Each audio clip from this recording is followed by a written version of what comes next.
Welcome Motivation Sunday. Welcome Motivation Sunday.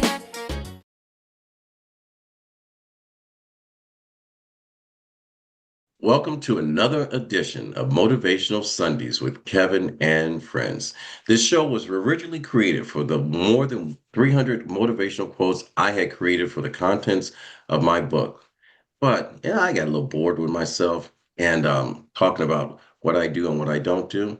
Sat down with Christopher and Gilda, Naheem, PJ, Denise, Larnez, and Dr. Breakthrough, the voice of our show. And we said, you know something, based on our perspectives or interpretation, everyone has a different take on a quote, whether words that just lay there on a page or whether a conversation to be had. So we took it to the next level. We meet every Sunday at 9 a.m. I forgot. Romel came in, all right? And he was deep. This brother's deep. You guys are not ready for what's about to come, taking this show to a whole nother level. But anyway, meet every Sunday at 9 a.m. Eastern Standard Time. Each week, one of my friends, my family, they bring in an original quote of their own, or sometimes a quote that basically they carry with them. And based on that interpretation, we have these conversations. Without any further ado, welcome to another show of Motivational Sundays with Kevin and Friends. Hi, this is Kevin. I also use that tagline with my music. We'll talk about that one day. So, anyway, if you don't mind, I'm going to turn the mic over to the voice of our show, Dr. Breakthrough, Dr. Stan Harris, a brother from another mother, and on a totally different level. Will you deliver the quote for the day? Yes, sir. Our quote for today is very powerful, practical, and it's in the time of crisis, the people of the world must rush to get to know each other. All right, all right, all right. The hard part about this is who's going to go up first with this. So, Naheem, he brought the quote with us today. We're going to talk about the time of crisis. All right, how we're going to work together. Naheem, how's this quote land on you? Well, before I get started, I want to give you a little background who José Martí Pérez is. José Martí is a Cuban nationalist poet, philosopher, essayist, journalist, translator, professor, and publisher who considered a Cuban national hero because of his role in the liberation of from Spain. So he was probably the first person I ever wrote an essay on was on this man. So I was very moved by what he's done and who he is. And the reason why this quote fell on me kind of interesting. One, it was simple, but two, because it's so simple, it gave me layers. And the question for me is not in the time of crisis, the people of the world must rush to get to know each other. But the question is why? Why is that an important thing to do in a moment of crisis? Because in a moment of crisis, we have nothing but each other. Nothing but each other. And we need to stop all this walk by each other, not even speak. We need to stop all these silos that we put among ourselves as a people. If we don't come together in this world, we cannot deal with the problems of the universe. No one person can handle a problem. No one person can be our hero. We must come together and we must acknowledge each other. Part of the problem that we're having in the world is that we don't acknowledge each other unless it's something negative, unless we want to say something bad about each other, or maybe a compliment every now and then. But the reality of life, it's really important. People go walking by each other, not even speaking. People are not thinking about each other. If somebody needs help with a bag, we're not offering any help. We're minding our business. If somebody's child is not doing the right thing, we won't say nothing because we don't want to get sued or in trouble. This is where we are. But right now, with the crisis and the way the world is going, we're going to have to come together. Because if not, we have seen or we are seeing the demise of the planet little by little in our face. So the reason why I threw this quote out there is because I also wanted to know how it felt on other people and why is it important for us to come together in this time of crisis. Yeah, we miss those days. I don't know how everyone else on this panel grew up, but I know at 710 Shoup Avenue in Dayton, Ohio, that we never did anything wrong on our block. It's because if our parents didn't see it, Miss Jackson saw it. If Miss Jackson didn't see it, Mrs. Ross saw it. If Miss Ross didn't saw it, Miss Shelby, okay, Thomas Shelby of Lakeside and William Shelby's mother of Shalimar would grab you and she would institute the punishment before your parents. And then she would tell your parents, nothing ever happened on our block. And we need to get back to the point that, one, we respect our elders. We need to get to the point that we need to stop turning a blind eye and we don't see what we're actually seeing. We need to get a point to change.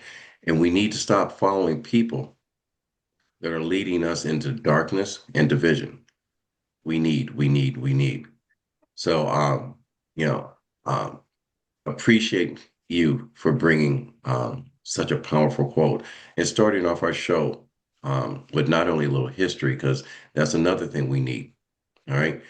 Our young people, our old people, our people that are considering themselves progressive, no matter what your nationality is, you need to understand your history. Because right now, history is repeating itself and it's going down the drain with Mr. Drano. All right. So we're going to go ahead and see how one of the queens on our show, this quote will land on you, Miss Denise Lopes. So, and the other thing is too, I want to give props and praise to every single educator, male, female, or indifferent. I don't know why we have to even say that. I'm going to stop saying that, and I'll explain to that later. Thank you for your gift that you give to our young people. Parents, quit being so hard um, on our educators because we all know our children are not the angels that we think they are. They're a totally different person when they get there. These teachers, they work for less and they give so much more.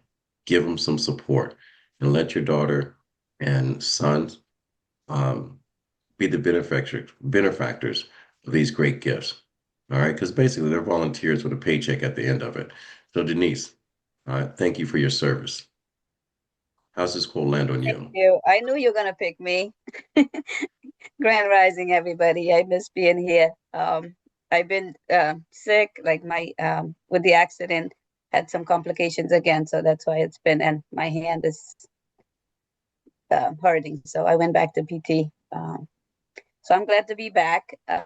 For me, this quote just landed because the Cape Verdean community right now, we've been banned for visa to come because we're the sixth country that people come and they go to government assistance with the 11% that stays when they come, they don't go back. And there's a big fight, like people that have documents, that are citizens, are just like saying, yeah, the person in power, I'm not going to even say the name, is the best and thing. And they're not caring about it's affecting their brothers and sisters. Some people didn't even have uh, papers when they came. They had to marry somebody to get it. They had to find a way to get it. And some of them, their parents brought them here. Their grandparents brought them here. And it's like, it's time for us to unite. And the other day, a person, he's good at, like, he's a rapper. He made a video about that. Like, why are you so heartless? Why don't you have compassion? Because it's not you, that's why it's okay. But when it's somebody, what is your family being a victim of racism, like the police and all that. Like he said all that in the video, and it's like we should be united because what he says over here, we all Cape Verdeans. We are not like, and we all being affected no matter what. So for me, this is like it's time to unite and help each other, not just. And some people are calling ICE on Cape Verdeans. They're calling ICE just because they're getting paid for it. And for me, that's sad because we all human first. And in this time, that's when we should be united. That's when we should be a front. Like, yeah, we gave earlier and we proud and we're going to help each other and not tear each other apart. And it's really hitting home because I have some of my family that's getting affected. So um, sorry, I'm getting emotional. And I don't know how people could be so mean and forget where they come from. So Mm.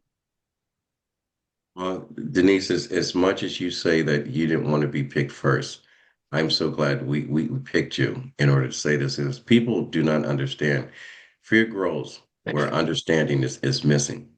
And I think that's one of the things is, and I'm not going to give him enough power to say his name. I'm not going to give the people that support him enough power to say their name. But I will say that one of the things you've got to understand why you are implementing all these horrific acts on humanity is have these conversations, see how it is effective. When you're tearing people apart, when you're pulling the trigger over a conversation and taking away a life, you are forcibly impacting a community that is trying to build, and you're tearing it up just for fear. And why are we doing this? Yeah. It's, Why? it's What's not the purpose? not, and that's the big thing. You can ask it five different ways, and they're afraid to admit it's all based on greed. And people do And not control. realize, yep, and people do Yeah. not realize there's a group of people that think that they're economically safe. And unless Mm-hmm. you're part of that 1%, once they get rid of the lower middle class, the middle class, if we see it today, the upper middle class is next, and it's just them, that class. All right. They Yep. will not be satisfied until they destroy this planet. And they're doing it. We're going to implode because without the people and we don't come together, what do we have? We have Nothing. nothing. We have absolutely nothing. So I'm going to ask the voice of our show. All right. Because, like I said in shows before, this show, you're going to get a great education. Sometimes you get great humor. Sometimes, we expose what's really on our heart, and that's what this show is all about. And we need more shows like this. We don't have the Thursday evening family shows that come together. It's a lot of nonsense that goes on in order for ratings. We need to start putting quality in our conversations. We need to start listening to people. We need to stop putting extra words on a person that's standing in front of you. And I will share this with you. I met a person the other day that I was trying to help, and I was having to live with a TBI, and I was having trouble seeing. And the person turned to their name tag, says, "I like to be addressed as him, her, or whatever the case may be." And I said, "What is your name?" And they told me their name. I said, "This is the way that my parents address me. I show up black every single day. I'm not wearing a sign that says I'm black and this is how you need to address me. My name is Kevin. That's how I want to be addressed, and I'm going to address you." I said, "If I offend you any other way, let's sit there and talk about it. All right, but you can't hold me hostage. Remember what type of person you are. That's not what we're doing. I'm dealing with people, a person, a conversation. These are the conversations we need to understand and quit putting people on their heels just because you want to be out there. Because the only way that we're going to understand the difference of what one man is going through and what another woman is going through is we listen instead of imposing our will on them. We don't even know why we're imposing. So Stan, Dr. Breakthrough. All right. For our listeners, before I go to Romel, he's brand new to our show. Um, Go ahead and deliver that quote for us, please.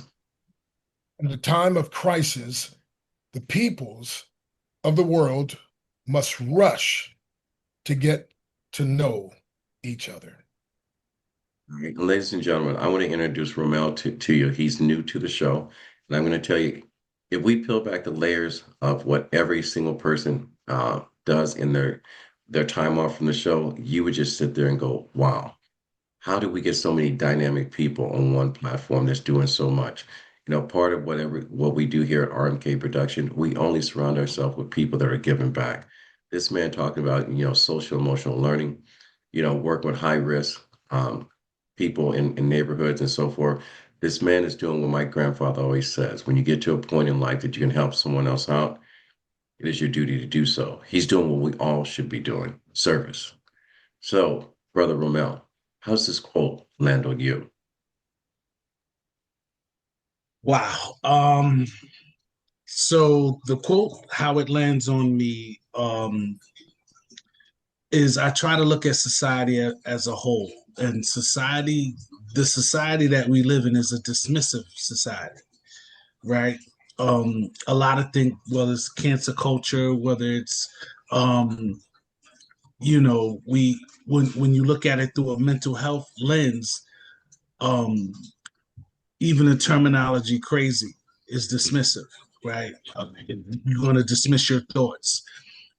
It goes back to the nature of us as human beings, right? And there's a spiritual story on the creator when the creator made Adam and he breathed the ruh, and ruh is an Arabic term, um, the spirit, the breath, right? Which is how it's translated into Adam. And Adam sneezed. And to this day, we still say, God bless you, Mm. from that spiritual story.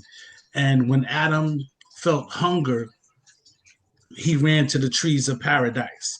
And the creator said, surely we've made man in haste. And the nature of us is haste. We put people in boxes all the time. Mm-hmm. Sometimes conflict comes from boxes that you put somebody in that they don't belong in, right? So going back to the nature of haste and being a dismissive society, when crisis comes, I don't really get to know who you are. We all want the same things, right? If we were to sit down together, we want to be left alone. We want to be able to meet beautiful people in all walks of life, take care of our food, clothing, and shelter. It's simple, right? But then you have other people who have different concepts and constructs that are greedy, that put us in positions where we're feasting off each other. And I don't want to know you, but I want your money. I don't want to know you, but I want you to follow me. I don't, so from the spiritual perspective, and our nature, I look at the crisis, whatever this crisis may be, and 9 out of 10, the crisis may be something man-made. We do need to take time out to get to learn each other, right? And this is the building of relationship, and this is the foundation of humankind, right? I want to see the humanity in you, and the only way I can see the humanity in you is I can see it in myself. So that's what I get out the quote. Out the quote. All right, so ladies and gentlemen, write this down. Connection is the antidote to division. Mm. Mm. Write that down. Write that down. Miss Chris, Gilda James, all right? Very soft-spoken. This is someone I got to talk to your kids one day because mama is so few words, but she is so powerful. Chris probably turns around when he's disciplining his kids and whatever, and it's a whole presidential speech. But when Gilda speaks, she takes a hill and make it a mountain, and she's shouting at the top of it. Gilda, how's this quote land on you? Grand Rising, everyone. This quote landed on me. United matters in crisis. It's unity, isn't it? Yeah, unity. I'm sorry, unity. Unity matters in crisis. Yeah, crisis creates chaos, and that's where the negative lives. And I think listening is a lot more powerful than arguing. And I think we'll get a lot more if we all became professional listeners in this case. So, Christopher, since you're sitting so close to the power, how's this quote land on you? Well, the first thing I would say is it's all about listening. It's all about listening. And I get to listen to her. I have very little to say. But Grand Rising, everyone. This quote seemed almost like second nature for me. It's one that I see myself in without even thinking about it. This one session today was the first time I think in about 50 that Kevin didn't introduce me as that war-strong hero and banner of the flag and all that. But I will say this, Kevin, a lot of the reflections on this particular quote comes from my experience in service. When you say service, that's almost synonymous to crisis. Even when it's not supposed to be, it's quite often synonymous to crisis.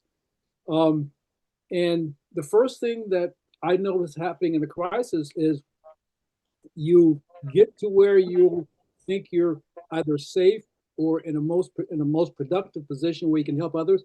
And the first thing you do is do an inventory of who's there with you.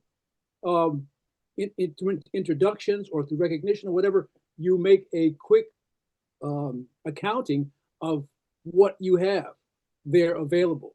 Now, um, the actual, rushing out to get to know everyone in a crisis isn't quite as prevalent as, okay, we're right here in this little bunker, right here in this little piece of shelter, and I want to know who else is here with me, and so we can combine our strengths, combine our chances of survival.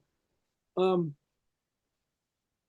of the first things that I did as an EMT was I introduced myself and I asked who they were, who that person was, and what I'm going to do next is going to basically be to help you or to ease your pain or to perhaps be whatever link you need to get to a better place.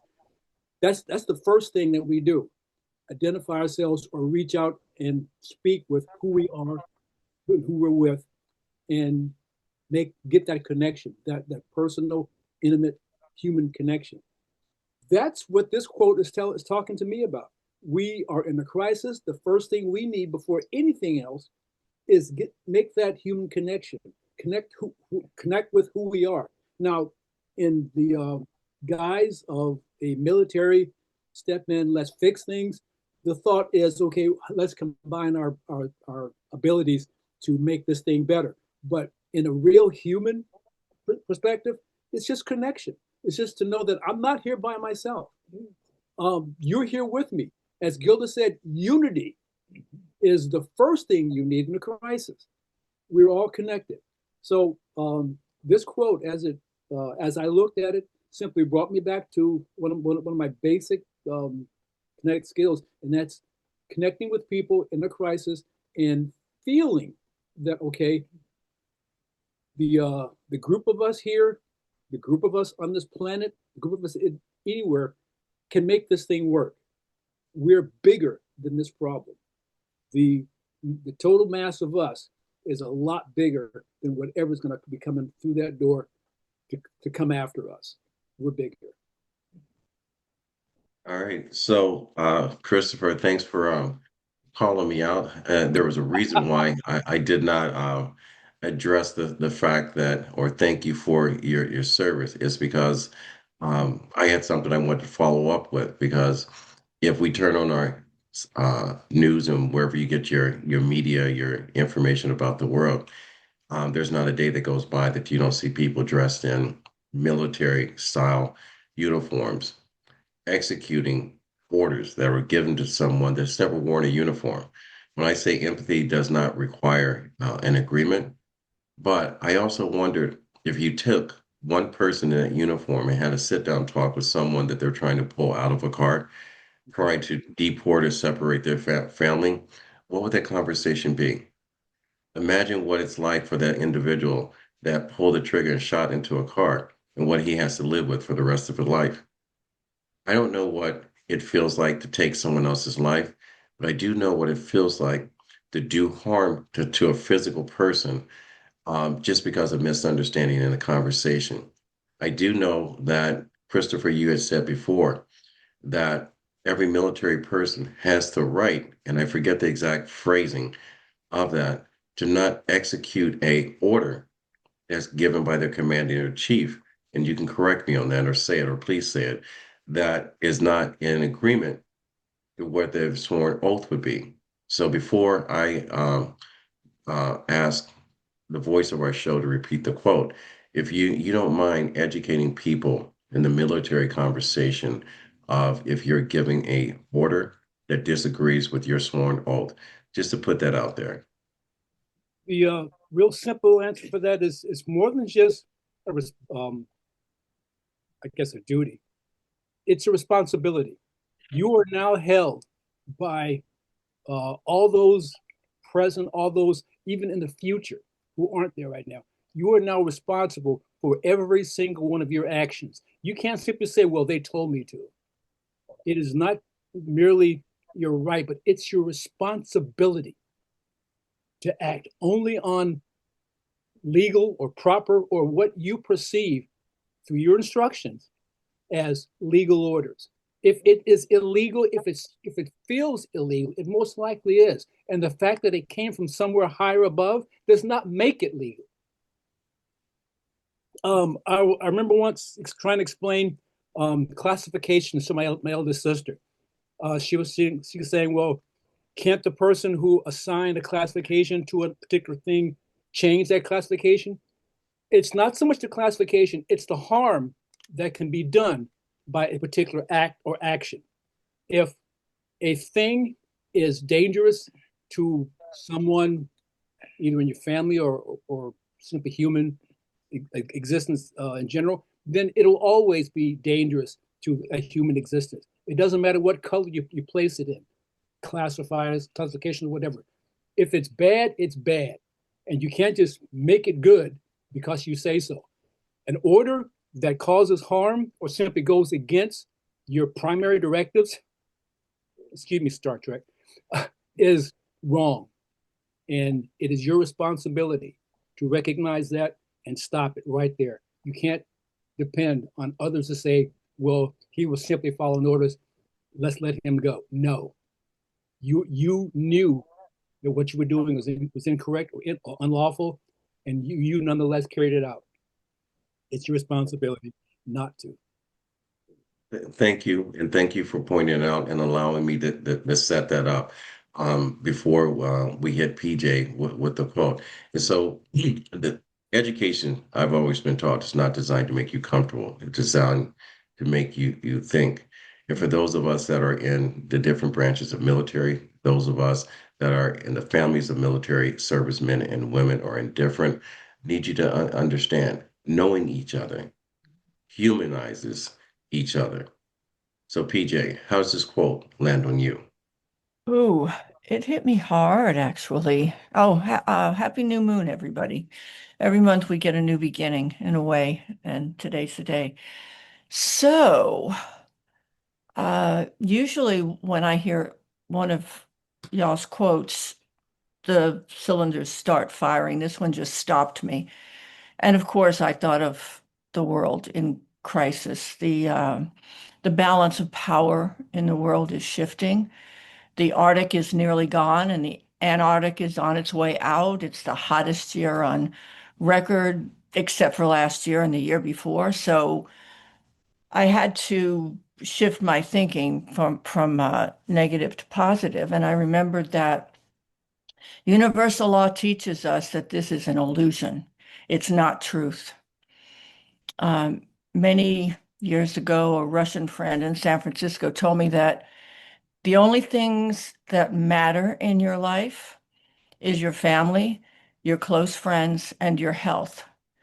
So, thanks to the technological revolution, the peoples of the world can get to know each other at the speed of light.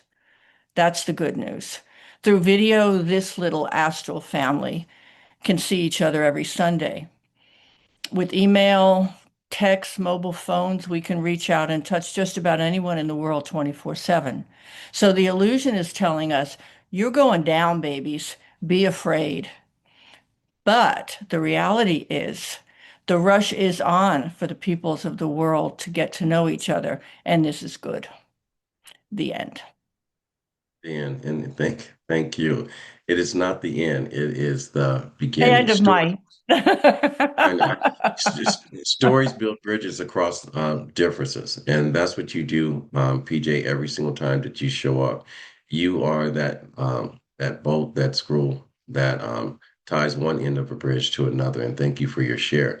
So we get to that point that it's going to get deep now when Larnell shows up and doing this quote. And Stan, the voice of our show. I'm gonna tell you, for me, this is the first time that I've ever carried the baton as the anchor leg on a world-class relay team. And today we have shown up. We got the United States and everyone else competing in the Winter Olympics. And I'm going to tell you, if we solved our differences by competition in sports or whatever, we would be a much happier place, because this is the only time that first, second, or third, or fourth, or just being on an Olympic team is celebrated, not based on win or loss. It's the achievement and the sacrifices that is made to get to that point. So if you want to learn how to deal with conflict, step up and toe up to the starting line of a world-class event. And then at the end of it, watch what happens. First place hugs last place. Last place hugs second, third. They shake the hands or whatever to do it again in the next 4 years. There's no war, there's no battle, there's no pushing or shoving, whatever. Our children, and believe it or not, these are our children, show us that the world could be a better place. It's our adults, the grandfathers that we have put in this position that are confused. All right, so with that said, um, the voice of our show, let's set Larnez up real good and give us that quote. Awesome. In a time of crisis, the people of this world must rush to get to know each other. All right, Larnez, how's this quote land on you? Well, Radiant Rising, first and foremost. Jose Marti was not being poetic for decoration. He was being directive. In a time of crisis, the people of the world must rush to get to know each other. Notice what he didn't say. He didn't say go isolate. He didn't say pick a side and dig in. He didn't say retreat into what feels familiar and call it safety. He said rush, not stroll, not wait until it's convenient. Rush to get to know each other because crisis doesn't just expose systems, it exposes us. And here's the uncomfortable truth. Most of the harm that escalates during crisis doesn't come from the crisis itself.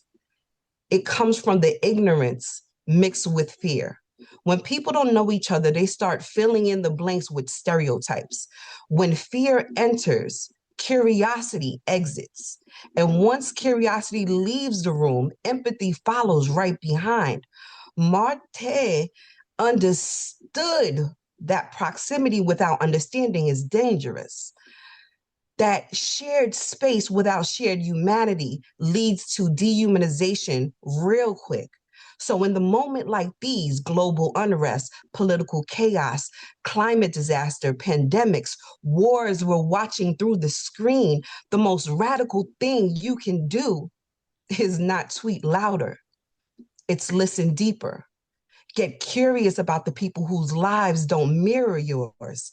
Learn the context behind behaviors you've been taught to judge. Ask the question that don't center your comfort because getting to know each other doesn't mean collecting cultures like souvenirs. It means understanding power, history, trauma, and survival strategies.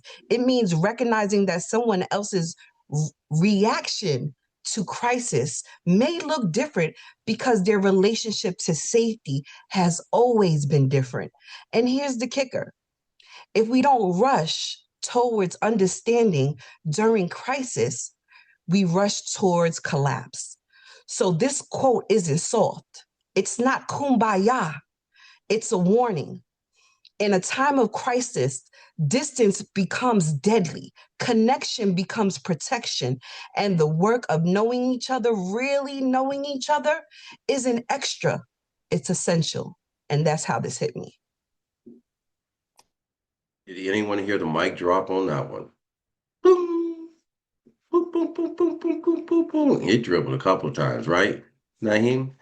Oh, Stan. All right, the voice of our show. You know, ladies and gentlemen, like I said, we are going into 2026 at full speed, foot on the gas pedal, drifting into our dreams, not even breaking one time. All right. If you're not ready for this, we got to get the world ready for you. All right. Sounds like a title of a great book. Dr. Stan, Dr. Breakthrough, as most of you, if you've ever seen this guy on stage perform, if you haven't, I figure out we'll find some way to do it. You don't have to promote that right now. We'll put it in the show description on how to get in touch with you, Dr. Breakthrough. But the voice of our show today, right, is Dr. Stan Harris, better known as Dr. Breakthrough. You have listened to multiple layers of the truth with this quote. So if you don't mind delivering the quote one more time and give us your interpretation, Please be gentle on me because I got to follow you too. Awesome, my brother. In the time of crisis, the people of the world must rush to get to know each other. And so, the amazing thing about this is I relate that with one of the quotes that I give about pain. Pain and adversity causes some men and women to break, yet it causes others to break records. And so, in the time of crisis, it causes some to solidify more of the division and the strife against each other because they don't know. And the time of crisis just accentuates that. On the other hand, in the time of crisis, it causes some people to get to know each other, to come closer together, to have that unity.